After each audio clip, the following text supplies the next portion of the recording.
नमस्कार दोस्तों, स्वागत है आपका अपने YouTube चैनल मोटिस स्टडी पे। दोस्तों, आज हम चर्चा करेंगे हिंदी के टॉप मोस्ट 15 प्रश्नों पे। प्रश्न है आपका, व्याकुल व्याकुल व्यथा मिटाने वाली में प्रयुक्त अलंकार हैं। तो ऑप्शन है अनुप्रास अलंकार, तीसरा सही होगा। अगला प्रश्न है, किसी भी भाषा पर अधिकार प्राप्त करने के लिए सबसे महत्वपूर्ण है। तो आंसर होगा तीसरा, उस भाषा का अधिकाधिक प्रयोग करना। अगला प्रश्न है, समावेशी कक्षा में बच्चों की आवश्यकताओं को पूरा करने में भाषा शिक्षक के रूप में आपकी मुख्य जिम्मेदारी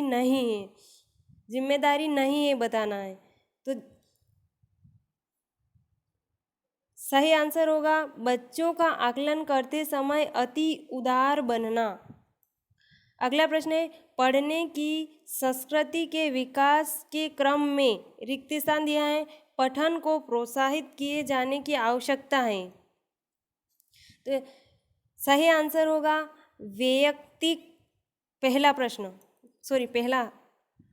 अगला प्रश्न है, भाषा की पाठ्य पुस्तक के विषय में महत्वपूर्ण पक्ष बताना है।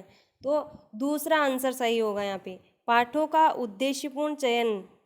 अगला है, समग्र भाषा पद्धति पर आधारित कक्षा। तो सही आंसर होगा बच्चों के भाषाई विकास की स्पष्ट समझ पर बल देती हैं। अगला प्रश्न है, विद्यालय के बाहर का जीवन और वहाँ प्राप्त ज्ञान एवं अनुभव भाषा सीखने के लिए आवश्यक प्रेरणा देते हैं, क्योंकि इसका सही आंसर होगा तीसरा, समृद्ध भाषिक परिवेश मिलता है। अगला है, पहली कक्षा में प्रवेश लेने से पहले आमतौर पर बच्चे, तो यहाँ पे सही आंसर होगा स्व अभिव्यक्ति जानते हैं। स्व अभिव्यक्ति का अर्थ होता है खुद की अभिव्यक्ति, जो जानता है। अगला है, सुरभि अक्सर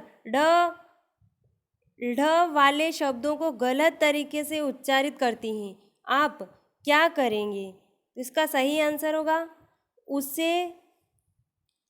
उसे सहजता के साथ अपनी बात कहने के लिए प्रोत्साहित करेंगे।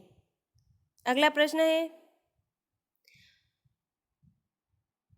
प्राथमिक स्तर पर पढ़ने की क्षमता का आकलन करने की दृष्टि से सबसे अधिक महत्वपूर्ण है।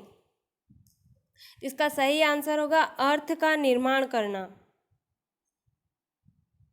पढ़ने की क्षमता का आकलन करने की दृष्टि से सबसे अधिक महत्वपूर्ण है अर्थ का निर्माण करना।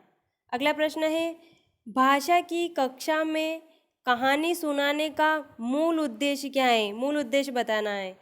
तो कहानी सुनाने का जो मूल उद्देश्य है, बच्चों की कल्पना शक्ति का विकास करना। कहानी सुनाएंगे तो बच्चे अपने मन में कल्पना का विकास करेंगे। अगला प्रश्न है,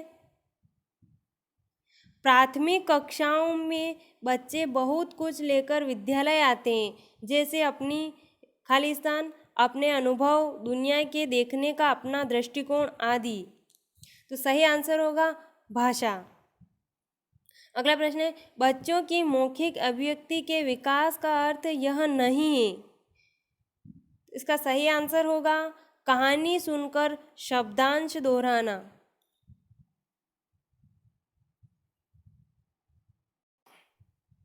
अगला प्रश्न है, भाषा की कक्षा में यह जरूरी है कि स्वयं भाषा शिक्षक की भाषा प्रभावी हो।